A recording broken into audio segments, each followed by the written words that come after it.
Hi, welcome. So this particular my video is interaction video with Ashish Anand. He recently got selected in Bihar government as Bihar assistant professor in Bihar government through Bihar Public Service Commission. He is a civil engineer. Ashish has given very important points during his video और आप में से जो student teaching job के लिए जाना चाहते हैं वो इस वीडियो को जरूर देखना और इम्पोर्टेंट पॉइंट्स लर्न करने की ट्राई करना। करेक्ट मैं आपको यहाँ पे बता रहा हूँ बोर्ड को कैसे मैनेज करना है, क्योंकि आशीष ऑलरेडी टीचिंग कर रहे हैं, it is very good teacher and board को कैसे मैनेज करना है वो आशीष ने बताया है कि साहब जब कोई टॉपिक दिया जाए तो उसको टॉप पे लिखना है, उसका डायग्राम बनाना है, बहुत ज्यादा नहीं लिखना है, बोर्ड को इरेज नहीं करना। कुछ बहुत ही important points tips board management के दिए हैं आशीष ने ये भी बताया है कि हमें इंटरव्यू को अपनी डायरेक्शन में पुल कैसे करना चाहिए, जितना पूछा जाए उतना बताओ। आशीष ये भी बता रहे थे इंटरव्यू में इंटरेक्शन के अंदर कि सर मेरे को अगले 10 क्वेश्चंस का पता था कि ये आने वाले हैं, मैं ये बोलूंगा फिर वो ये पूछेगा, मैं ये बोलूंगा फिर ये पूछेगा। So pulling interview in your direction, Ashish has wonderfully explained that. Ashish has also told के आपको अंदर इंटरव्यू के अंदर किस तरीके से गलत झूठ नहीं बोलना है। और आशीष ने एक बहुत रेलिवेंट पॉइंट दिया है कि जब आपका जो आप बोल रहे हो और जो आपका चेहरा है, facial expression and what you are saying, अगर उसमें मैच है, अगर उसमें मैच हो जाता है तो आपका इंटरव्यू सही जा रहा है। सो कुछ बहुत ही इंपॉर्टेंट पॉइंट्स आशीष की तरफ से आए हैं, सुनिए इस पूरे इंटरव्यू को और आपको I am very sure it is going to help you a lot. Okay, so Ashish first of all let me thank you, आज आपने मॉर्निंग में टाइम दिया इस इंटरेक्शन के लिए and you got selected recently as assistant professor in Bihar public service commission and आप एक civil engineer हैं। सो आशीष, मैं आपसे जो इंटरेक्शन करूंगा इसका पर्पस है कि स्टूडेंट्स आपके बारे में जाने और उनको आपसे सीखने को मिले, आपकी जर्नी से, आपकी सिलेक्शन, आपके रिजेक्शंस, आपने कैसे कैसे तैयारी किया और इंटरव्यू किस तरीके से गया। तो बहुत से ऐसे स्टूडेंट्स हैं जो इन जॉब्स के लिए टारगेट करते हैं, एस्पायर करते हैं कि वो इन जॉब्स में जाएं, तो आपकी पूरी इंटरेक्शन से उनको काफी बेनिफिट होगा Ashish. So this particular interaction is for that particular purpose only. और अब मैं आता हूँ आशीष आपकी तरफ। पहला जो मेरा पॉइंट है वो आप ही से रिलेटेड है। आप हमें अपनी अपनी जर्नी के बारे में बताएं, आपका एकेडमिक बैकग्राउंड, आप कहाँ से बिलोंग करते हैं और जब फाइनल सिलेक्शन आपका हुआ बिहार पब्लिक सर्विस कमीशन में, उससे पहले आपकी जर्नी कैसी रही, academic, professional and personal. Thank you sir ये अपॉर्चुनिटी देने के लिए मुझे। सर मैं ओरिजिनली बिहार के सहरसा जिला से बिलोंग करता हूँ। मैं सर 2013 से 17 बैच में बीटेक किया हूँ। वेस्ट बंगाल का एक प्राइवेट इंजीनियरिंग कॉलेज है, doctor BC Rao engineering college, जो कि दुर्गापुर में है। फिर मैं उसके बाद सर फाइनल ईयर से ही मैं गेट की तैयारी में लग गया था। तो ड्यूरिंग मेरा फाइनल ईयर सर उतना अच्छा मार्क्स नहीं था, जस्ट अराउंड पास था मेरा, कट ऑफ क्रॉस हमने किया था, तो मैं एडमिशन उस बार नहीं लिया था। फिर मैं उसके बाद एक साल खुद को तैयारी में डाला, तो then I score sir 50+ score in gate.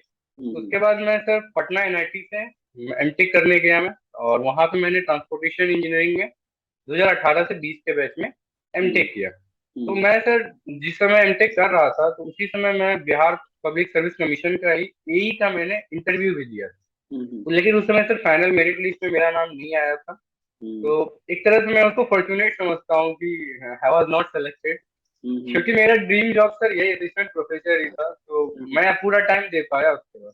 Sir masters करने के बाद मुझे अपॉर्चुनिटी मिला बिहार इंजीनियरिंग कॉलेज में ही गेस्ट असिस्टेंट प्रोफेसर में वर्क करने का। मैं जैसे अपना मास्टर्स कंप्लीट किया तो मैं as a guest assistant professor तब से अभी भी काम कर रहा हूँ। करेंटली मैं सर सहरसा इंजीनियरिंग कॉलेज में as a guest assistant professor काम कर रहा हूँ सर। और अभी सिलेक्शन हुआ है तो फिर से मुझे वही जॉब, तो ये मैं फॉर्चुनेट हूँ कि मुझे जो पसंद है, जो मेरा ड्रीम जॉब है, मैं उस जॉब में सेलेक्ट हूँ। अच्छा आशीष, एक पॉइंट यहाँ पे डिस्कस करूंगा। आपने बताया कि आपका असिस्टेंट इंजीनियर में आपने इंटरव्यू दिया था, उसमें हुआ नहीं, और अच्छा ही हुआ क्योंकि अब आपको असिस्टेंट प्रोफेसर का जॉब मिल गया है बिहार में और आपका ये आपको इंटरेस्ट है इसमें और आपको अच्छा लगता है प्रोफाइल। देखो जो जितनी भी डेवलप्ड कंट्रीज है आशीष, वहां पे जो बेस्ट ब्रेन है ना, जो बेस्ट कैपेबल बच्चे हैं, स्टूडेंट्स हैं, वो टीचिंग की तरफ जाते हैं क्योंकि टीचिंग बहुत अच्छा प्रोफेशन माना जाता है। उसमें प्रेस्टीज है, उसमें रिस्पेक्ट है, उसमें लाइफ बहुत अच्छा क्वालिटी ऑफ लाइफ है। और आप एक ऐसी चीज से डील करते हैं, कैसे रिसोर्स से डील करते हैं जो ह्यूमन रिसोर्स है, और वो सबसे प्रेस्टिजियस रिसोर्स होता है। लेकिन इंडिया में सिचुएशन अभी तक तो जैसे देखी जाती है कई बार कि स्टूडेंट चाहता है कि नहीं सब टीचिंग में नहीं जाना है, हमें हमें इंजीनियरिंग में जाना है, कहीं एसडीओ लग जाए, जूनियर इंजीनियर लग जाए, कोई और जॉब मिल जाए इंडस्ट्रीज में, लेकिन टीचिंग में नहीं जाना है। आपको क्या लगता है इसका क्या रीजन हो सकता है ऐसा? क्योंकि जब कंट्री में बेस्ट ब्रेन टीचिंग की तरफ आना स्टार्ट हो जाएगा तो कंट्री ऑटोमेटिकली डेवलप होना स्टार्ट हो जाता है कई डायरेक्शंस में। तो क्या रीजन लगता है आपको इसका? सर जनरली रीजन है फैसिलिटीज का। हम्म। जैसे हम बिहार स्टेट की बात करें तो जो रिसोर्सेज चाहिए यहाँ के फैकल्टी को, इंजीनियरिंग कॉलेज के हो या अदर हम्म। कोई कॉलेज हो, तो वो हम्म। फैसिलिटी यहाँ प्रोवाइड गवर्नमेंट नहीं कर पा रही। तो हम्म। रिसर्च वर्क अगर कोई करना चाहता है, लाइक मी सर, मुझे रिसर्च वर्क आगे करना है, हम्म। तो उस चीज में थोड़ा हिंड्रेंस आता है, वो नहीं हो पाता है। इसकी हम्म। वजह से सोचते हैं कि जब हमें आगे भी जाके यही काम स्ट्रगल ही करना है, इस यस। जॉब में आने के बाद भी स्ट्रगल ही होगा, इससे हम्म। बेहतर है कोई ऐसा फील्ड चॉइस करो जहाँ पे मेरा जॉब सिक्योरिटी भी है, अच्छी खासी पैकेज भी है। इस हम्म। वजह से थोड़ा रुझान कम है। हम्म। लेकिन सर अगर कोई ये सोचे ना कि किसी भी देश का डेवलपमेंट तभी होगा जब वहाँ का यूथ एजुकेटेड होगा। हम्म। अगर एजुकेशन बहुत अच्छा प्रोवाइड किया जाए, हम्म। आप अगर थोड़ा सा आप अगर खुद के लाइफ को कंप्रोमाइज करके अगर आप सोसाइटी को कुछ दे रहे हैं, तो टीचिंग एक ऐसा फील्ड है जहां सर आप सोसाइटी को सिर्फ दोगे, सिर्फ गिव वाला चीज है सर, आप सिर्फ दोगे वहां पे। तो अगर ये हम्म। ब्रेन में आ जाए या फिर आपके दिल में आ जाए कि हमें हम्म। देश के लिए कुछ करना है, वो सिर्फ नेता बन के नहीं किया जा सकता। सही है। बीइंग ए टीचर आप सबसे हाँ, ज्यादा कंट्रीब्यूट कर रहे हो अपने देश को। बिल्कुल सही है। तो सर ये चीज मेरे अंदर सब दिन से रहा था कि हम्म। कुछ करना है तो सोसाइटी के लिए, तो टीचिंग इज ऐसा प्रोफेशन है कि जहाँ पे आप अपने टैलेंट से जा सकते हो, अपने टैलेंट से हम्म। कर सकते हम्म। हो। बाकी कोई फील्ड में आपको मास चाहिए, यहाँ मास नहीं चाहिए, वन इंडिविजुअल आप हो जो हम्म। कि सारा चेंज ला सकते हो। हम्म। जिस वजह से सर मेरा इंटरेस्ट बहुत पहले से था एज ए हम्म। टीचर बनना। तो हम्म। सर ड्यूरिंग माई मास्टर्स में पढ़ाता भी था सर, कोचिंग में हम्म। क्लासेस भी लेता था मैं। हम्म। तो और वो और ज्यादा मुझे मोटिवेट किया कि नहीं, हम्म। आपको यही काम करना है।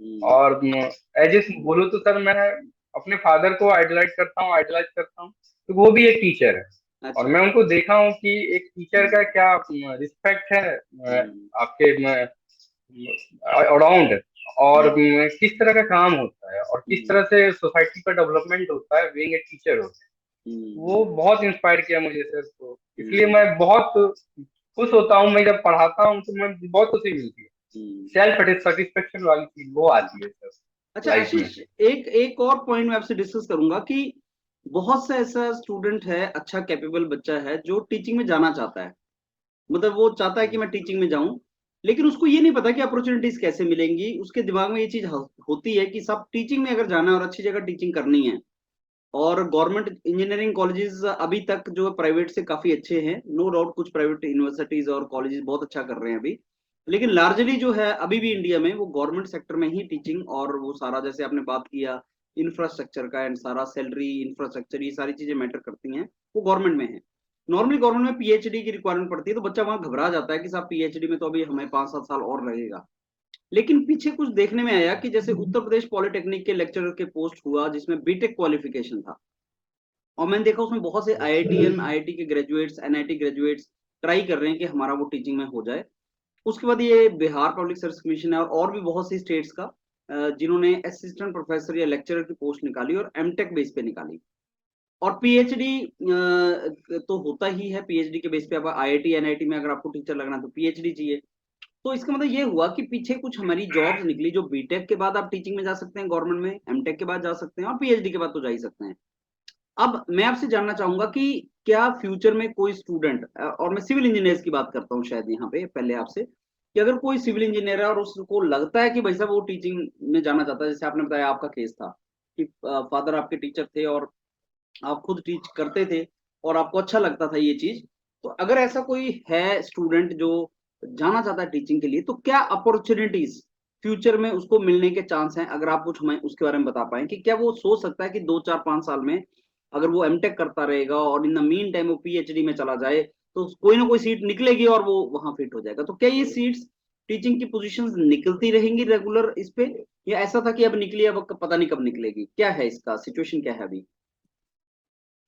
सर अभी अगर मैं बिहार की बात करूं तो अभी थोड़ा आगे फ्यूचर में लगभग 3-4 साल तो कोई चांस नहीं लग रहा है कि सिविल वालों का फिर से वैकेंसी है, क्योंकि उन्होंने मास में इस पर रिक्रूट फिलअप कर किया लिया। है, सारी सीटों को फिलअप किया है, मास में हम्म, रिक्रूट किया है इन्होंने। हम्म, तो लेकिन सर जरूरी नहीं है कि आप बिहार में ही रहो, बहुत हम्म, सारे स्टेट है हमारे यहाँ, ठीक है, और हाँ, हर जगह हर साल निकलता है, हर जगह हम्म, हर साल निकलता है। हम्म, और जरूरी नहीं है कि आपको स्टेट गवर्नमेंट कॉलेजेस बहुत सारे, जैसे आपने सर बताया, प्राइवेट हम्म, यूनिवर्सिटीज बहुत सारे बहुत अच्छे सही हैं। है, सही है, वो आपको बहुत अच्छा सैलरी भी इंफ्रास्ट्रक्चर देते हैं। देंगे, बहुत अच्छा इन्वायरमेंट देंगे, और हम्म, सैलरी भी बहुत अच्छा वो देंगे। सही है। अगर आपको इंटरेस्ट है कि आप पढ़ाना चाहते हो, हम्म, बिल्कुल भी आप लग जाओ, आप एमटेक करो, पीएचडी हम्म, करो, और हम्म, अपने जो भी आपका ड्रीम है उसको फॉलो करो। बीच हम्म, में कहीं और कोई गवर्नमेंट जॉब आ गया उसके तैयारी में लग गए, ये हम्म, काम बिल्कुल नहीं करना चाहिए। अगर हाँ, आप फोकस है कि हम्म, आपको टीचर ही बनना, आपको प्रोफेसर ही बनना है, तो आप हाँ, भूल जाओ कि बाहर कोई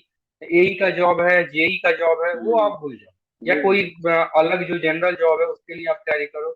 बिल्कुल भी नहीं, फिर आप बेकार का आप एमटेक कर रहे हो, सही है, बेकार का आप पीएचडी करने जा रहे हो, सही है, कोई सही है, फायदा नहीं है फिर वो करके। तो सही है, आपको फोकस होना पड़ेगा कि मुझे करना है ये काम, तो यही काम करना सही है। है। वो जब फोकस हो जाता है ना सर, तो मैं अपना हम्म, बता रहा हूँ, मेरे साथ कुछ दोस्त थे, एमटेक के बाद उन्होंने वो फोकस थे, उनको रिसर्च करना, पीएचडी करना। हम्म, बहुत सारे फॉर्म आई, जैसे सर एसएससी जेई हर साल आती है, आरआरबी हम्म, जेई आई, बिहार का हम्म, बीपीएससी जेई आया, हम्म, फिर यूपी का है, फिर हम्म, एमपी का है, वो कहीं फॉर्म नहीं फिलअप थे, हम्म, क्योंकि वो फोकस था उसको पीएचडी करना है, फिर उसके बाद हम्म, उसको प्रोफेसर बनना है, तो वो कहीं हम्म, फॉर्म नहीं डाला। तो इस हम्म, तरह का अगर डेडिकेशन कोई दिखाएगा, तो वो हम्म, पक्का sir as a assistant professor बहुत अच्छा पोस्ट पे जाएगा वो, और बिल्कुल सही बहुत बात। कम एज में, क्योंकि हम्म, आप अगर फोकस है तो आपका गैप नहीं बनेगा। सही बात है। तो ये एक ध्यान देना पड़ेगा, जो चाहते हैं आगे प्रोफेसर बनना हम्म, उनके लिए ये बात। ये बहुत सही पॉइंट है आशीष, और इस पॉइंट पे मैं भी कुछ पॉइंट्स ऐड करूंगा यहाँ पे कि जैसे जो प्राइवेट यूनिवर्सिटीज भी हैं, जैसे हमने बिट्स की बात कर लें, वेल्लूर इंस्टीट्यूट की बात कर लें, पीएचडी कोयम्बटूर की बात कर लें, और हर स्टेट में हैं ऐसे कॉलेजेस जो प्राइवेट इंजीनियरिंग कॉलेजेस कुछ आ रहे हैं। वो अगर आपने अच्छा काम किया है, रिसर्च पेपर अच्छे हैं, अच्छी जगह से एमटेक किया है, एनआईटी आईआईटी से किया है, पीएचडी अच्छी जगह से किया है, तो वो आपको सैलरी जो है वो बहुत अच्छी ऑफर कर देते हैं। मतलब 1 लाख प्लस भी सैलरी बच्चों को मिल रही है पीएचडी का हाँ प्राइवेट सेक्टर के अंदर। और जो हाँ आपने बताया कि सर। साहब वो इंफ्रास्ट्रक्चर भी देते हैं, आप बताओ आपको क्या चाहिए, आपको क्या सेटअप लगाना है, आप देते हैं। फॉरेन के लिए आपको हर साल वो भेजते हैं कि अगर आपने कोई कॉन्फ्रेंस अटेंड करना है तो आप कीजिए। तो वो बहुत सपोर्ट करते हैं। अब किसी ने अगर टीचिंग का मन बनाया है और उसका टेम्परामेंट है, तो ये लाइन बहुत अच्छी है। अब तो पीएचडी में स्कॉलरशिप भी देती हैं आईआईटी, बहुत अच्छा यस। स्कॉलरशिप, जैसे आईआईटी गांधीनगर 40,000 रुपया स्कॉलरशिप दे देता है। और आईआईटी गांधीनगर ही जैसे 8-9 लाख रुपया खर्च करता है आपके ऊपर कि आप बाहर जाना चाहें अगर पीएचडी के टाइम पे, तो आप जाके वहां कुछ लैब्स में अपना काम कर सकते हैं। सो जिसने मन बना रखा है ना, उसको आपने बिल्कुल सही पॉइंट बोला कि भाई इधर उधर मत देख, फिर तो कंप्रोमाइज मत कर। ऐसा मत कर कि एमटेक और पीएचडी फॉर्मेलिटी के लिए किया, ऑर्नामेंटल डिग्री ले लिया, वैसा मत करो। सीरियसली करो और आपको अपॉर्चुनिटी कोई ना कोई पक्का मिल जाता है।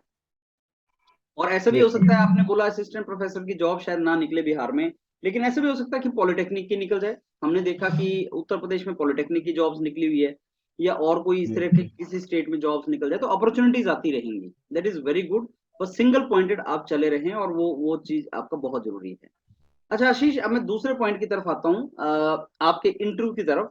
तो आप हमें डिटेल में थोड़ा सा बताएं कि आपका इंटरव्यू एक्सपीरियंस कैसा गया था, जब आप गए तो आपसे उन्होंने क्या क्या क्वेश्चन पूछे, क्योंकि ये बहुत रेलिवेंट रहेगा। जो बच्चे अभी इंटरव्यू देने जाएंगे, तो बहुत से बच्चे बिहार पब्लिक सर्विस कमीशन का इंटरव्यू अभी देंगे, उनका भी आया नहीं है, तो उनके लिए ये आपका एक्सपीरियंस बहुत वैल्यूएबल रहेगा। तो आप हमें बताएं कि कैसे ये हुआ था सारा। इंटरव्यू एक्सपीरियंस मेरा बहुत अच्छा था सर। ओके। और मुझे sir out of 15 10 marks award किया गया था इंटरव्यू ओके। में। सर मैं एक चीज नोटिस किया वहां पे कि आपका चेहरा और आप जो बोल रहे हो वो दोनों मैच होना चाहिए। हाँ, वंडरफुल। आपका चेहरा और आप जो वर्ड बोल रहे हो वो दोनों मैच होना चाहिए, क्योंकि सर वहां पे, जैसे नंदन ने आपको बताया सर कि वो नॉलेज चेक नहीं कर रहा है, वो बिल्कुल नॉलेज चेक नहीं कर रहे हैं, वो आपका प्रेजेंटेशन देख रहा है। बीइंग ए टीचर आपको प्रेजेंटेशन आपका बहुत इंपॉर्टेंट है। अगर आप क्लास कहीं पे ले रहे हो तो वो प्रेजेंटेशन ही है कि जिसपे आपका बच्चा अट्रैक्ट होगा। आप कितना जानते हैं उनको नहीं पता है। हो सकता है कि जो क्लास आपने लिया है उतना बहुत अच्छे से तैयार करके आया, उसके आगे आपको नहीं पता होगा, ये हो सकता है। और बहुतों में होता है, और ये भी बोला गया कि बहुत अच्छे स्टूडेंट अच्छे टीचर नहीं बनते हैं। ये इसलिए बोला गया है कि प्रेजेंटेशन को बात हो जाती है। हो सकता है किसी का प्रेजेंटेशन बहुत अच्छा हो, किसी का प्रेजेंटेशन नहीं अच्छा। तो इस इंटरव्यू में आपका प्रेजेंटेशन ही आपको मार्क्स दिलाएगा और आपका सिलेक्शन करवाएगा। तो आपको सबसे पहले सर मैं आऊंगा कि तैयारी क्या करना है। तो सबसे पहले आपका जिस स्पेशलाइजेशन में मास्टर्स है उस स्पेशलाइजेशन में जितने पेपर आते हैं, आपके बीटेक हो या एमटेक हो, वो पेपर आपका बहुत अच्छा होना चाहिए कि वो कोई भी टॉपिक दे तो वो उस पे आप अच्छे से डील कर सको। ये नहीं कि आप उसमें फंस गए, वहां फंसने पे बैड पॉइंट आ जाता है फिर कि आप अपने ही डिपार्टमेंट में फंस रहे। पहला तो ये उनके लिए जो फ्रेशर्स है, बिल्कुल फ्रेशर्स है, जो उनको कोई टीचिंग एक्सपीरियंस नहीं है, कुछ भी नहीं है। और बाकी बीटेक का अदर देन आपका स्पेशलाइजेशन जो भी पेपर है, वो जितना बेसिक पॉइंट है, सारे बेसिक पॉइंट्स आपके क्लियर होना चाहिए, क्योंकि वो कुछ भी पूछ सकते हैं, किसी भी पेपर से कुछ भी पूछ सकते हैं। अगर आप फॉर्चुनेट हो तो वो एक जगह पे एग्रीगेट हो जाएंगे कि आपका मास्टर्स पकड़ के एग्रीगेट हो गए, या आपका टॉपिक ले लिए। बहुत इंपॉर्टेंट आपके कि जो मास्टर्स में आपका टॉपिक था वो क्लियर होना, और उनके उसके रिगार्डिंग कितना रिसर्च पेपर है, जो लेटेस्ट रिसर्च पेपर है उसके बारे में जानकारी आपको होना चाहिए, या लेटेस्ट इनोवेशन कुछ हुआ है तो वो आपको जानकारी होना चाहिए। रिगार्डिंग आपका रिसर्च पेपर हो या फिर आपका डिजर्टेशन जो भी था आपका, उसके रिगार्डिंग आपको पूरा नॉलेज होना चाहिए, क्या चल रहा है करेंटली, क्या चल रहा है उसके रिगार्डिंग। और वहां पे सर जनरली पर्सनल इंफॉर्मेशन बिल्कुल नहीं पूछते हैं अंदर में। वहां पे 6 से 8 जन रहते हैं वहां पे। तो सबसे पहले चेयरमैन रहते हैं, वो आपको बेसिक सवाल वो कुछ भी पूछ सकते हैं कि जैसे मुझे एक बेसिक क्वेश्चन पूछा गया था कि आप जब आए इंटरव्यू देने के लिए तो पटना में एक जगह तक बोर्ड लगा हुआ है कि फॉर पॉल्यूशन के लिए, जो PM 2.5 ये सब शो करता है। तो वो उन्होंने उसके बारे में मुझसे पूछा, अचानक से उन्होंने उसके बारे में पूछा, तो मैं थोड़ा सा घबरा गया कि ये क्वेश्चन कहाँ से आ गया। मैं फिर खुद को संभाल के मैं जवाब दिया जो भी रिगार्डिंग था कि क्या है वो, किस तरह से शो करते हैं। तो मैं जितना एज ए सिविल इंजीनियर बता सकता था मैंने उन्हें बताया। बाकी उन्होंने प्रोसेसिंग पूछ लिया था कि किस तरह से वो प्रोसेस करके डिजिटली शो होता है। तो मैं बोला सर ये मुझे नहीं आइडिया है कि किस तरह से वो होता है। मैं बस बोला कि सर वो डाटा लेते हैं इलेक्ट्रॉनिकली, वो डिजिटली उनको कन्वर्ट करके शो करते हैं। मैंने नॉर्मल बेसिक जवाब दिया। तो वो बोले ठीक है। और उन्होंने स्टार्टिंग उनको पता था कि मैं ट्रांसपोर्टेशन से मास्टर्स हूँ, तो वो पहले ही बोल दिए कि आपको ट्रांसपोर्टेशन बहुत पसंद है। तो मैं बोला हाँ सर। अच्छा। तो वो बोलते अच्छा इसलिए आपने मास्टर्स किया ट्रांसपोर्टेशन में? बोला ये सर। तो फिर उन्होंने पूछा आप क्या कर रहे हो अभी? तो मैं बोला कि सर मैं अभी as a guest assistant professor Saharsa engineering college में काम कर रहा हूँ। तो फिर एक फैकल्टी थे, उन्होंने पूछा कि क्या क्या पेपर आप पढ़ा रहे हैं? तो मैंने उनको बोला कि सर मैं हाईवे इंजीनियरिंग और इन्वायरमेंटल इंजीनियरिंग पढ़ा रहा हूँ। तो फिर उन्होंने बोला एक चॉइस करो आप कि किस पेपर से मैं आपसे पूछूं, किसमें सबसे ज्यादा कंफर्टेबल हो आप? तो मैं बोला उनको कि सर हाईवे इंजीनियरिंग में मैं कंफर्टेबल हूँ। तो चेयरमैन सर बोले हाँ आप तो ट्रांसपोर्टेशन से मास्टर्स हैं तो आप भूलोगे ये। तो बोले सर ऐसा नहीं है, मैं ज्यादा कंफर्टेबल बीटेक से उसी में था, तो इसलिए मैं भी सर ट्रांसपोर्टेशन से ही मास्टर्स किया। तो बोले ठीक है। तो उन्होंने फिर मुझे एक टॉपिक दिया पढ़ाने के। उन्होंने बोला कि आप कर्व पढ़ाइए। तो मैं कर्व में 2 कर्व था, हॉरिजॉन्टल वर्टिकल। मैं चॉइस किया हॉरिजॉन्टल कर्व, क्योंकि सर हॉरिजॉन्टल कर्व में इंफॉर्मेशन बहुत ज्यादा है और वर्टिकल कर्व में इंफॉर्मेशन बहुत कम है। मैं सोचा इंफॉर्मेशन जिसमें ज्यादा है तो वो लेना ज्यादा अच्छा है, मैं ज्यादा उनको बता पाऊंगा। हाँ, तो मैं वो बोर्ड पे गया और बोर्ड पे मुझे आदत था बोर्ड पे पढ़ाने का। तो एक चीज हुआ ना सर, जब मुझे वो बोर्ड पे भेजे ना तो मेरा कॉन्फिडेंस जितना था उससे डबल हो गया। क्योंकि मैं डेली वही काम कर रहा हूँ, बोर्ड पे जा रहा हूँ और स्टूडेंट के साथ इंटरेक्ट कर रहा हूँ। तो मेरा कॉन्फिडेंस और हाई हो गया। तो अब तो मैं निकाल दूंगा, अब मुझे कोई प्रॉब्लम नहीं। तो मैं वहां पे बहुत अच्छा प्रेजेंटेशन दिया हूँ, जो जिन्होंने जितना क्वेश्चन हो सकता था उन्होंने पूछा मुझसे। और ये था सर, एक चीज यहाँ पे ध्यान देना पड़ेगा कि जब आप बोर्ड पे जाते हो तो आप वो पॉइंट बस मेंशन करो, ये नहीं कि आप डिफिनेशन लिखना बोर्ड पे शुरू कर दो, कभी नहीं। बोर्ड पे जितना कम इंफॉर्मेशन देना है उतना कम दीजिए और उनको फेसिंग करके बाय आप वर्बल आप उनको इंफॉर्मेशन ज्यादा दीजिए। ये सबसे बेस्ट होता है ड्यूरिंग इंटरव्यू। मैं वही काम किया, मैं बस टॉपिक का नाम लिखता था, कोई कोई पॉइंट है तो उनको वर्बली उनके सामने रिप्रेजेंट करता था, फिर वो सवाल करते। और ये था सवाल, यहाँ पे भी आपको ये सोचना पड़ेगा कि आप इंटरव्यू में जा रहे हैं, कोई टॉपिक है तो सिर्फ टॉपिक में क्या है वो नहीं, क्या है प्रैक्टिकल पर्पस हो सकता है, क्यों है ये प्रैक्टिकली, क्या बाहर में यूज है उसका, ये आपको जानना बहुत जरूरी है। नहीं जान रहे हो तो फिर, क्योंकि ये स्टूडेंट भी पूछता है आपको कि सर ये जो हम पढ़ रहे हैं इसका बाहर क्या यूज है, ये चीज वहां पे भी ये क्वेश्चन पूछा, आप जो ये बताएं इसका यूज बाहर क्या है, तो ये चीज आपका क्लियर होना चाहिए कि आप जो बता रहे हो उसका बाहर क्या यूज है, क्या प्रैक्टिकल पर्पस है उसका, क्या वो कंट्रीब्यूट करता है हमारे सोसाइटी में उस चीज से, ये चीज आपको जानना बहुत जरूरी है। तो सर ऐसे ही चलता रहा, और सिर्फ मेरा क्वेश्चन चला इससे ट्रांसपोर्टेशन से, क्योंकि मैं चॉइस कर लिया था ट्रांसपोर्ट हाईवे इंजीनियरिंग, तो उसी से क्वेश्चन चलता रहा, और सबसे और मैं कहीं नहीं फंसा सर, मैं सारे टीचर का सारा सब जवाब देता गया। और एक चीज और मैं यहाँ पे नोटिस किया सर कि पॉइंट टू पॉइंट जवाब देना इज बेस्ट, जो अपने मन से कुछ एक्स्ट्रा नहीं बोलना होता है, इसे बेनिफिट होता है कि आपको पता है कि इसके बाद ये चीज आएगा, वो आप मत बताओ, वो खुद पूछेंगे, ये बेनिफिट आपको होता है कि आप जो जानते हो वही सवाल उधर से आ जाता है, अगर आप इंफॉर्मेशन उनको दे दोगे तो वो कुछ और पूछेंगे। सही है। तो ये चीज बहुत ज्यादा मुझे लगा कि आप पॉइंट टू पॉइंट ही जाओ, तो पूछा गया उतना बस बोलो, चुप हो गया। अगला क्वेश्चन खुद आपको आपको पता है अगला क्वेश्चन यही आएगा, और आप प्रिपेयर हो, पहले से वेल प्रिपेयर्ड हो कि अगला क्वेश्चन ये आने वाला। मेरे साथ यही हुआ था, मत मेरा सर लगभग 10 से 12 क्वेश्चन मुझे पता था अगला ये आ रहा है, अगला ये आ रहा है, क्योंकि मैं जवाब उतना ही दे रहा था जितना वो पूछ रहे थे, और पता था अगला क्वेश्चन यही आएगा, तो मैं वेल प्रिपेयर्ड था। बस सर लास्ट फैकल्टी थे वो, मैं सारा जवाब दिया, तो मुझे लगता है कि इंटरव्यू पैनल में ऐसा होता है कि आपको फंसाना है कहीं ना कहीं, एक उनका, मुझे लगता है ऐसा होता है, जैसे हम लोग भी लेते हैं वाइवा लेते हैं, तो बच्चे सारे जवाब दे रहे हैं, तो कुछ ऐसा पूछो जहाँ फंसे तो इनको रुक जाए यहाँ पे। तो वहां पे क्या हुआ सर, एक टॉपिक है sodium absorption ratio, SAR value है, वो सर जनरली बीटेक में हम लोग इरिगेशन एक पेपर है उसमें पढ़ते हैं। उन्होंने रेफर किया कि आपको हम इन्वायरमेंटल इंजीनियरिंग से एक टॉपिक पूछ रहे हैं, आप बताइए क्या है। उन्होंने SAR पूछा, तो मेरा ब्रेन वर्क कर रहा है इन्वायरमेंट पे, मुझे मिल ही नहीं रहा है कि इन्वायरमेंट में टॉपिक में कभी पढ़ा ही नहीं। तो फिर वो कुछ जब मैं सोचा तो वो बोले कि चलो मैं हेल्प करूँ, मैं फुल फॉर्म बताता हूँ। तो वो सोडियम बोले तो मैं कंप्लीट कर दिया, ये है। तो फिर उन्होंने बोला जाइए बोर्ड पे इसका फार्मूला लिख, मैं जैसे फार्मूला लिखने गया उन्होंने रोक दिया मुझे, बोला ठीक है। तो मुझे यहाँ पे थोड़ा ये लगा कि मे भी ऐसा होता है कि आप कहीं एक बार फंसो तो आपको रोका जाए। तो मेरा यही क्वेश्चन के बाद मैं जवाब दिया, तो उन्होंने बोला ठीक है और जाइए। और मेरा बोर्ड पे सर वर्क था उस टाइम तक था, और उन्होंने बोल दिया मुझे जाना। और यहाँ पे मुझे एक प्रोफेसर है हमारे कॉलेज में, वो उन्होंने बताया था कि आप जब भी इंटरव्यू दो और बोर्ड वर्क, आप बोर्ड को इरेज जरूर करना, वो ऐसे मत छोड़ना। मैं उन्होंने बोला मुझे आप जाइए, मैं पहले बोर्ड इरेज किया, फिर थैंक यू बोल के सबको सर लोग को, मैं फिर उसके बाद मैं इंटरव्यू देने के बाद वो था, खुश था कि अच्छा गया इंटरव्यू, बस एक लास्ट क्वेश्चन में मैं थोड़ा फंसा था। तो बोला ठीक है इतना तो चलता है, गलत जवाब नहीं दिया था मैं, कहेंगे जितना पूछा उन्होंने पॉइंट टू पॉइंट वही जवाब देके बस मैं, क्योंकि मुझे पता था पॉइंट टू पॉइंट दूंगा तो आगे वही क्वेश्चन आएगा जो मेरे से, तो वही हुआ।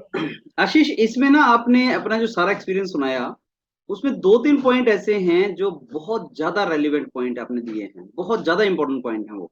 मैं चाहूंगा स्टूडेंट्स को सुने, और मैं इसीलिए आपको दोबारा उस तरफ लेके जाऊंगा।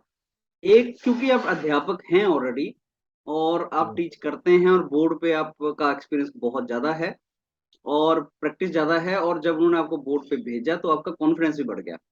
बोर्ड मैनेजमेंट कैसे करनी है, आपने इसके बारे में कई ऐसे पॉइंट्स बताए हैं जो आज तक मैं ये बता सकता हूँ कि बच्चों के साथ डिस्कस नहीं हुए हैं। मतलब कुछ कॉमन बोर्ड मैनेजमेंट के एटिकेट्स के साथ, जब बोर्ड को आप छोड़ो क्लास तो उसको साफ करके जाओ, ये एक बोर्ड का एटिकेट्स होता है जो आपको फॉलो करना चाहिए। और ये छोटी छोटी चीजें बहुत बड़ा डिफरेंस डालती हैं आपके इंटरव्यू में। जैसे आप चेयर पे जहां बैठे हैं, जब आप उठें तो उस चेयर को वहीं पे छोड़ें आगे करके, ये एटिकेट्स है। वैसे बोर्ड जहां लिखा है तो कचरा ना फैलाएं, उसको साफ करें, अगले कैंडिडेट के लिए वो आपका अच्छा हो। ये छोटी छोटी चीज है। बोर्ड मैनेजमेंट के लिए मैं दोबारा से आपके पास आऊंगा कि बोर्ड को मैनेज करना ये बच्चों को नहीं पता, क्योंकि शायद कईयों ने पहली बार बोर्ड पे लिखना है, वहां जाके उन्होंने कभी नहीं लिखा होगा। तो आप आशीष दोबारा हमें वो पॉइंट्स बताएं कि बोर्ड को किस तरीके से मैनेज करना है, कैसे उस पर लिखना चाहिए, कितना लिखना चाहिए, वो भी आपने बताया कि साहब बहुत नहीं लिखना चाहिए, और कैसे बोर्ड को और जो वहां सामने बैठे हैं उनके साथ कोऑर्डिनेशन करना है। इस पॉइंट के ऊपर आशीष थोड़ा सा दोबारा आप बताएं हमें, बोर्ड मैनेजमेंट। सर जैसे ही आपको कोई टॉपिक उन्होंने उनके द्वारा मिलता है आपको, तो सबसे पहले आप टॉपिक का नाम ऊपर अच्छे से लिख के अंडरलाइन कर दीजिए, हम्म, और इस तरह से सेसिंग कीजिए कि आप सामने ना आ रहे हो। जो हम्म, टॉपिक होता है ना कि मैं सामने हूँ, सामने से लिख रहा हाँ, हूँ, ऐसा मुंह के नहीं आई करना है। कॉन्टेक्ट के थोड़ा बीच में सा नहीं आप आना। एंगल, हम्म, एंगल पे रहे हो कि आप सामने वाला को दिखे बोर्ड पे आपने क्या लिखा है। हम्म, तो वो थोड़ा सा एंगल प्रोवाइड करके आपको कि साइड में आ जाना है और उसके बाद लिखना है आपको। हम्म, हम्म, तो एक काम तो वो है कि उनको दिखे, जो आप बोर्ड वर्क कर रहे हो उनको दिखना चाहिए। हम्म, और उसके बाद जब टॉपिक का नाम आप लिखते हो, सबसे पहले ये ध्यान देना है कि क्या उस टॉपिक में कोई फिगर है। हम्म, क्योंकि सर फिगर बनाना वो सब कुछ दिखा देता है, लिखने से काफी बेटर होता है फिगर। तो बिल्कुल सही, विजुअल ज्यादा समझ में आता है वर्ड से, ज्यादा सही है। समझ में विजुअल आता है। तो आप जो भी अगर फिगर है वहां पे, सबसे पहले आप फिगर ड्रॉ करो। हम्म, फिगर ड्रॉ करने के बाद मेंशन करो वो फिगर क्या है, हम्म, और फिगर में जो भी पॉइंट्स है उस पॉइंट को बस नाम लिखो, और उनको फेस करके आप उस चीज को, उस एक्सप्लेन पॉइंट को करो। डील करो। ये हम्म, सबसे बेस्ट होता है आपको अगर बोर्ड प्रेजेंटेशन देना है तो। हम्म, सबसे अच्छा यही तरीका होता है, ज्यादा बोर्ड वर्क करना ही नहीं। आप ये सोच लो ना, आपको 10 मिनट अगर 5 मिनट मिला है बोर्ड वर्क करने के लिए, आपको बोर्ड को रब नहीं करना है, हम्म, बिल्कुल भी नहीं करना है। जितना बोर्ड है और उसी एक पे जगह लिखना। लिखे हैं वही लिखे हैं, एकदम हम्म, फेसिंग बीच में लिखिए आप। ज्यादा इंफॉर्मेशन हम्म, लिखना ही नहीं बोर्ड पे, क्योंकि सो वहां दैट जरूरत रब। नहीं है, वो लिखने के लिए बैठे नहीं है वहां। सही है। बहुत अच्छे पॉइंट्स दिए हैं कि अगर आपको जो टॉपिक मिला या जो टॉपिक आपने लेना है, पहले नाम लिखें, उसको अंडरलाइन करें। उसके बाद अगर आपको लगता है कि कोई ऐसी डायग्राम है जो आपकी पूरे एनालिसिस को, एक्सप्लेनेशन को स्ट्रेंथन करेगी, जैसे सपोज मोहर सर्कल है तो मोहर सर्कल बना दीजिए वहां पे। उसके बाद आप उसके ऊपर जो बहुत इंपॉर्टेंट पॉइंट्स है वो मार्क कर दीजिए। स्ट्रेस स्ट्रेन डायग्राम है तो उसमें यील्ड पॉइंट लिख दो, अल्टीमेट पॉइंट लिख दो, ऐसा कुछ लिख यस दो। सर।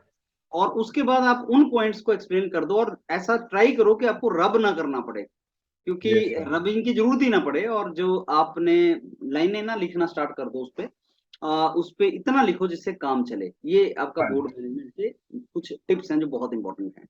बहुत वंडरफुली एक्सप्लेन्ड आशीष। अब एक और चीज आपने बहुत अच्छी बताई जो इंटरव्यू को क्लिक करवाने में हेल्प करती है, वो है इंटरव्यू को अपनी डायरेक्शन में पुल करना।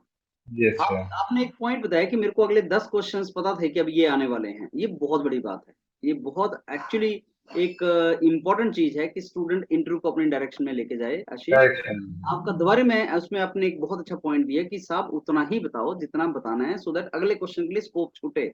सब कुछ एक ही जगह बता दोगे तो अगला क्वेश्चन तुम्हें नहीं पता रहेगा क्या आने वाला है। सो क्या मिल रहा ये है। पॉइंट पे दोबारा मैं तुम्हें लेके जाता हूँ कि how to pull interview in your direction. Ashish, इसको दोबारा एक बार हमें बताएं। सर कोई भी टॉपिक है, जैसे मान लीजिए सर आपको स्ट्रेस रेसिस्टेंट कर्व बनानी है वो भूल हम्म, हैं, हम्म, या स्ट्रेस रेसिस्टेंट कर्व पे कोई क्वेश्चन पूछा है, तो आपको पहला पॉइंट अगर प्रोपोर्शनलिटी लिमिट लिखा है तो आप वहां पे ही रुको।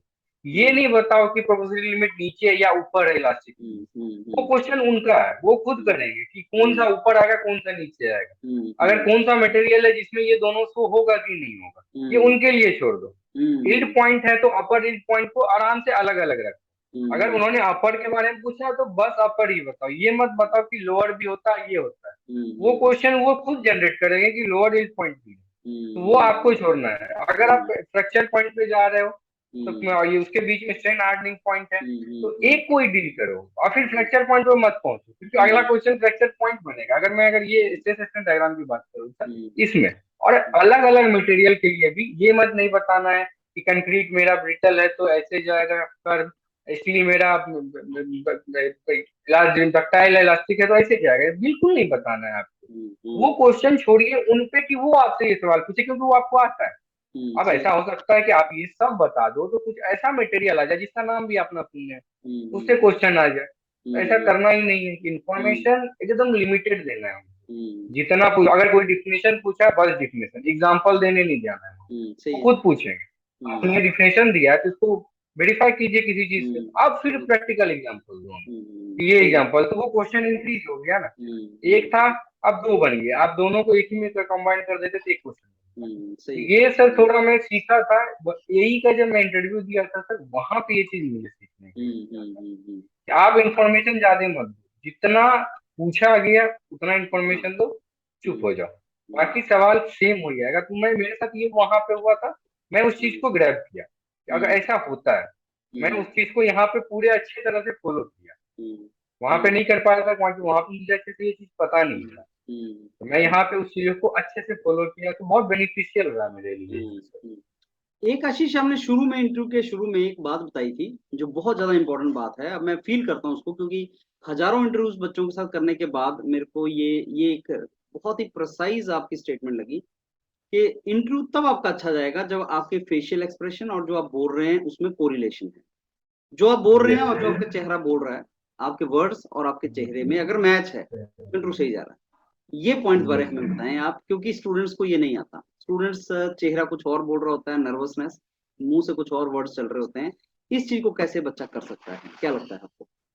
सर, ये इसका सबसे अच्छा तरीका है ना कि आप अपने फ्रेंड हो या कोई हो उनके हम्म पास ट्राई कीजिए थोड़ा बोलने का। और या फिर आप मिरर को फेसिंग भी कर सकते हैं कि क्या मेरा चेहरा सेम है जैसा मैं बोल रहा हूँ, है या नहीं है, या ये अपना चीज रिकॉर्डिंग बहुत कर लो, जरूरी अपने है। मोबाइल पे रिकॉर्डिंग कर लो और हाँ, उसको अपना चला लो। रिकॉर्डिंग कर लो। हाँ, हम्म वो भी बहुत अच्छा है सर कि अपना रिकॉर्डिंग कर लो, आप बाद में देखो कि कहाँ हम्म पे आप चेहरा चेंज हो रहा है। हम्म, तो जनरली चेहरा तब चेंज होता है सर कि जब आप गलत जा रहे हो। जब हाँ, आप गलत जाओगे तो आपका चेहरा और आपका जो बोल रहे हो वो मैच नहीं करेगा। मैच नहीं करेगा, तो हाँ। ये बिल्कुल भी मैच नहीं करता उस समय पे। तो ये चीज है कि आप समझ जाओ, आपको गलत नहीं बोलना है। आप हम्म इंटरव्यू में नहीं आता, आप तुरंत सॉरी बोल दो कि हम्म सॉरी सर, मुस्कुराते हुए सॉरी सर। तो वो ये नहीं कहेंगे कि तुमको ये क्यों नहीं नहीं आता, आता? इतना छोटा सा बात। ऐसा नहीं है। हो सकता है मिस कर गए हम, बहुत छोटा सा पॉइंट तो आप मिस कर गए, हो सकता है ये। तो वहां सॉरी बोलना में कोई कोई ट्रबल नहीं है। बुराई नहीं है, आराम से आप सॉरी बोल सकते सॉरी हो। बोल दिया, तो आगे कोई चलो। निगेटिव पॉइंट नहीं जाता है सॉरी बोलने से। सही है। लेकिन आप जब गलत जवाब देते हो, हम्म ये निगेटिव पॉइंट जाता है कि आप हम्म गलत जवाब बिल्कुल मत दो। आपको नहीं आता है, आप क्लियरली बोल दो कि सर इसका आइडिया नहीं है सर, सॉरी सर, हम्म अभी रिकॉल नहीं कर पा रहा हूँ। आप कुछ भी बोल सकते हो जिसमें आप हम्म कंफर्टेबल हो। हम्म तो हम्म ये जरूरी है बोलना। आप ये जब बोलोगे तो आपको खुद कॉन्फिडेंस आएगा कि चलो मुझे नहीं आता था, सर को भी ऐसा नहीं लगा कि कोई बात नहीं, नहीं आती। अगला हम्म क्वेश्चन तुरंत पूछिए। तो ये भी हम्म, आपको कॉन्फिडेंस बूस्ट करेगा कि नहीं बोलने से दिक्कत नहीं है, हाँ। लेकिन गलत बोलने से दिक्कत है, वो भी गलत आपको बोलने दिख से हो जाएगा जाएगा। वहां पे अगर कोई गलत जवाब। जैसे सर एई में हुआ था मेरा कि मैं एक जवाब जस्ट उल्टा मैंने जवाब दे दिया था, हम्म जस्ट अपोजिट। हम्म तो सर थे, उन्होंने बोला कि आप फिर से सोचो तो एक बार आपने क्या जवाब दिया है। तो हम्म फिर मैंने सोचा तो देखा सच में मैं बोला सर, यस सर, मैं जस्ट अपोजिट जवाब दिया हूँ। तो हम्म वो मुझे करेक्शन कर दिए थे। लेकिन एक हम्म और फैकल्टी थे, वहां पे मैं थोड़ा सा गलत बोला था, तो वो थोड़ा सा वो हो गए थे कि हम्म ऐसे होता है, ऐसे होता है। हम्म तो ये चीज वो थोड़ा फैकल्टी पे भी डिफर करता है। लेकिन आप गलत जवाब देते हो तो इम्प्रेशन बहुत गंदा जाता बहुत गलत है। है, बहुत ज्यादा गंदा जाता है। ना बोल दो, कोई दिक्कत नहीं है यार, सबको सब कुछ नहीं आता है। हर सही किसी है। को सब कुछ नहीं आता, हो सकता है हम्म आपको नहीं आया, उस समय क्लिक नहीं किया, ये हो सकता है। तो हम्म, ना बोलना is not bad. Not a ना बोल प्रॉब्लम। सकते हो, लेकिन गलत बोलना से गलत नहीं आपका बोलना। निगेटिव इंप्रेशन जाएगा, बहुत अच्छा पॉइंट्स मार्किंग आपने कम होगा आपकी। बहुत अच्छा पॉइंट दिया है आशीष, कि अगर तुम गलत बोल रहे हो और तुम्हें भी पता है गलत बोल रहे हो, तो कहीं ना कहीं वो अंदर चल रहा होता है दिमाग में और वो चेहरे पे आ जाता है। Yes sir. और अगर सही रख रहे हो, ऑनेस्टली आंसर कर रहे हो, नहीं आ रहा ना कर रहे हो, तो आपका कॉन्फिडेंस रिफ्लेक्ट रहेगा, ऑनेस्टी भी रिफ्लेक्ट रहेगी। और बहुत इंपॉर्टेंट चीज वो आशीष है इंटरव्यू के लिए। That is really very important point to be kept in mind. तो आशीष आपने बहुत अच्छे अच्छे पॉइंट्स यहाँ पे स्टूडेंट्स को दिए हैं, and I am really happy कि ये सारे पॉइंट्स अगर स्टूडेंट फॉलो करें, बोर्ड मैनेजमेंट से लेके इंटरव्यू को अपनी डायरेक्शन में पुल कैसे करना है, अपने आप को किस तरीके से आगे लेके जाना है और किस चीज का ख्याल रखना है, ये सारे पॉइंट्स अगर स्टूडेंट्स रखेंगे Ashish, I am very sure उनको बहुत ज्यादा बेनिफिट होगा इंटरव्यू के अंदर। अब we have come to almost an end of this our wonderful interaction Ashish. और लास्ट में, because it is a teaching job, so it's a wonderful profession, I know that, and I know that अगर किसी भी country में जो country का भविष्य change होता है ना, कंट्री का एज अ नेशन, वो लोगों से होता है। और लोगों का एक एज होता है जिसमें आप उनको चेंज कर सकते हैं, वो एजुकेशनल एज है। 30-40 साल के एज के बाद शायद किसी की पर्सनैलिटी को चेंज करना बहुत मुश्किल होता है। और अध्यापक एक ऐसे हैं जो उसको चेंज कर सकते हैं, चाहे वो कॉलेज के हैं चाहे वो स्कूल के हैं, वो चेंज कर सकते हैं। So it's a wonderful profession. And आपसे मैं जानना चाहूंगा, अब आपको एक बहुत अच्छी अपॉर्चुनिटी आशीष मिली है, और बहुत से और कैपेबल लोग भी होते हैं, सबको नहीं मिलती, आपको मिली है। सो आप इस अपॉर्चुनिटी का क्या चल रहा है दिमाग में, अगर आपको सोच रहे हैं कि आप कैसे अपॉर्चुनिटी को यूज करेंगे? आई एम श्योर आप नॉर्मली एक टीचिंग जैसे नॉर्मल होता है उसमें वैसे नहीं जाना चाहेंगे, आप जरूर चाहेंगे कि मैं इसमें बहुत अच्छा करूं, सो दैट स्टूडेंट्स के लिए एक रोल मॉडल बनूं। और आप अपनी लाइफ टाइम में हर साल आप हंड्रेड्स ऑफ स्टूडेंट्स, नए स्टूडेंट्स को इंटरेक्ट करेंगे, उनको पढ़ाएंगे। तो ओवरऑल देखा जाएगा तो थाउजेंड्स ऑफ स्टूडेंट्स का भविष्य आप चेंज कर सकते हैं। तो आपने कुछ सोचा है कि जब मैं टीचिंग में जाऊंगा तो this is my blueprint, now this is how I will proceed forward? ये सर थोड़ा बहुत मैं सोचा हूँ कि जिसे अभी जैसे है ना सर कि बाहर स्टेट का ये थोड़ा सा वरी पॉइंट है कि गवर्नमेंट टीचर होने के बाद पूरा वो फ्लैग सोचते हो क्या जाता रे यार चलो ठीक है नहीं पढ़ा क्या हुआ, है। कोई दिक्कत विनर नहीं बन। है। लेकिन ये गलत मेंटलिटी है मेरे हिसाब से, ये थोड़ा गलत मेंटलिटी। आपको सरकार पे कर रही है फॉर बिल्डिंग द फ्यूचर। जो सबसे बड़ी बात है, आपके हाथ में उस स्टेट का, उस कंट्री का सबसे बड़ा एसेट है, जिससे जैसे आपने बोला सर कि एजुकेशन अगर दिया जाए तो डेवलपमेंट सबसे ज्यादा होगा उस कंट्री का, उस स्टेट का, उस डिस्ट्रिक्ट का भी आप बोल सकते हैं, उस जगह का। तो सबसे पहली बात है कि ईमानदारी से काम करना, ऑनेस्टी से काम अगर करोगे तो आपका वो रिफ्लेक्ट करेगा। कोई कॉलेज हम सुनते हैं कि सर नया नया बना और बहुत अच्छा कॉलेज बना है, तो वो कॉलेज बहुत अच्छा तभी बना है कि जब वहाँ के फैकल्टी जो है वो लोगों ने, मेहनत की है, लोगों वहाँ ने के मेहनत की। फैकल्टी ने मेहनत किया। हाँ, और मेहनत किया वहां पे, इसलिए वो कॉलेज हो या फिर वो कोचिंग, कोई कोचिंग का ही बात कर लेते, कोचिंग हो, अगर वो बहुत बड़े मुकाम पे आ जाए तो वो ओनली बिकॉज ऑफ टीचर वहां पे, और कुछ नहीं है। टीचर मेहनत की है, देन आते हैं स्टूडेंट, उसके बाद आते हैं स्टूडेंट की। स्टूडेंट ने बहुत अच्छा काम किया कि उन्होंने फॉलो किया अपने टीचर को, और टीचर को तभी फॉलो करेगा जब टीचर अपना 100% देंगे। देगा, बिल्कुल अगर सही। टीचर क्लास में आए बैठ जाए, अरे तुम कर लो, पढ़ो ना बुक में ये पॉइंट लिखा हुआ, यहाँ से कर लो, वहां से कर लो, फिर वो उतना अच्छा रिस्पॉन्स नहीं करेगा, स्टूडेंट भी आपका रिस्पॉन्स इतना अच्छा नहीं करेगा। आप अगर 100% क्लासरूम में दोगे तो स्टूडेंट को भी लगेगा कि नहीं हमें भी 100% देना चाहिए। अगर सर, सर को क्या है, सर को पढ़ लिए हैं, उनको क्या नहीं भी पढ़ाएंगे पेमेंट मिलेगा, उनको एग्जाम नहीं देना है, लेकिन फिर भी वो मेहनत कर रहा है आपसे ज्यादा, स्टूडेंट से ज्यादा मेहनत वो कर रहा है, तो स्टूडेंट खुद मेहनत करने लगा। सर ये चेंजिंग मैं देखा बहुत जगह मैं तीन तीन कॉलेज में सर अभी तक मैं पढ़ाया हूँ।